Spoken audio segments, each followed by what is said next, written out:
আমার সময়ের বাচ্চারা যখন মারা গেছে এই কথাটা আমি ভাবতে পারতেছি না। সাকিব খানকে আমার খুবই ভালো লাগে, তার মুভিগুলো অনেক ভালো হয়। মাইলস্টোনে যারা বাচ্চারা ছিল ছোট ছোট, ওরা আমার বন্ধুর মতো। আবার আমার কিছু ফ্রেন্ডরাও ছিল ওইখানে, ওরা মারা গেছে, কিন্তু এটা অনেক কষ্টের ব্যাপার। এই জিনিসটা অনেক খারাপ লাগছে আমার, কারণ অনেক কষ্ট, অনেক বাচ্চারা মারা গেছে, তাই অনেক কষ্ট লাগছে। প্লেনটা যখন ক্র্যাশ হয়েছে তখন কত শত শত বাচ্চারা মারা গেছে, তারপর যে প্লেন ড্রাইভ করছিল সেও মারা গেছে। এই জিনিসটা আমার খুব কষ্ট লাগে। আমার বয়সের ছেলেগুলো যা মারা গেছে এটা আমার খুবই কষ্ট লাগছে, এটা ভাবতে পারতেছি না। আমার সময়ের বাচ্চারা যখন মারা গেছে এই কথাটা আমি ভাবতে পারতেছি না। এখন কি নিয়ে ব্যস্ত আর কি?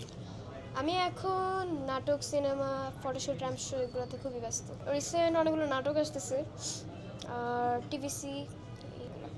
কার সাথে নাটক করতে পছন্দ? খায়রুল বাসার।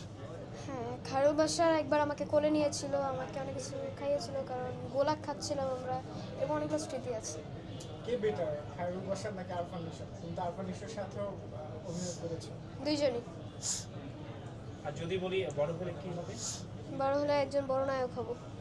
কাকে ফলো করে এদিক থেকে? আমি কাউকে ফলো করি না, আমি আমাকে ফলো করি। তুমি?